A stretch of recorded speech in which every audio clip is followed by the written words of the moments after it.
Hello, Bible readers. With Psalm 14, we come upon a wisdom psalm. Feels like the book of Proverbs a little bit. It's not a lament or complaint. Instead, it's a reflective psalm as it considers, well, the first thing it considers is practical atheism, the kind of atheism that is not stated. It's not like somebody says, I'm an atheist, I don't believe in God.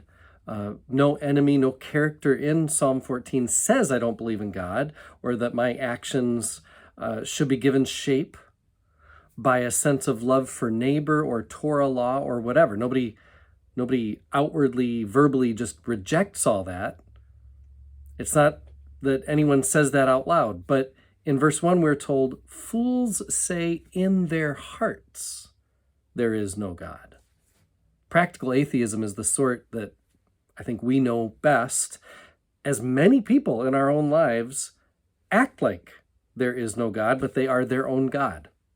It's not like they're considering their generosity to the poor or how their own actions made within so much privilege might have adverse consequences for the marginalized. The result of someone believing in their heart that there is not really any God but themselves is that in life, in that mindset, then anything goes. There are no guards, there are no expectations, there are no limits on life. Everything is always at risk. Of course, an attitude like this inevitably leads to exploiting other people. No good comes from such smallness, such fear. I mean, you'd always be afraid. Such selfishness, really. Which is why the psalmist offers wisdom in response. What is the wisdom? Well, that this is still God's world. Humans can still direct their lives toward the truth, the peace, the abundance that is the way of God. Verse 6 is the highlight of this psalm. So, okay, God's in charge. A human life can still be lived toward God. But what does God do? Brueggemann, in his message of the psalm, says, God's business, even in a world distorted by fools, is to guard and keep the poor. They are not left to the selfishness of the foolish. And he gets this from verse 6. The Lord is their refuge. This is the part of verse 6 that he's referring to the closest. It's not that there is a promise that one day God will be their refuge, or that God was their refuge way back when, and as we remember that, we can now have hope for later.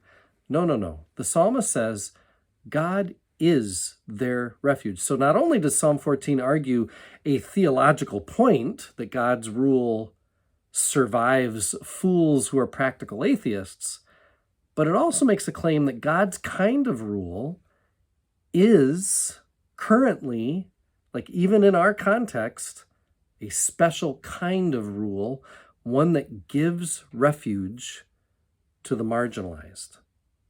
My Brueggemann-Bellinger commentary refers to an interpretation of Erhard Gerstenberger, what a name, huh? Who thinks this is a psalm that could have been read at the wealthiest of the Jewish upper classes, who undoubtedly were profiting under the protection of foreign governments.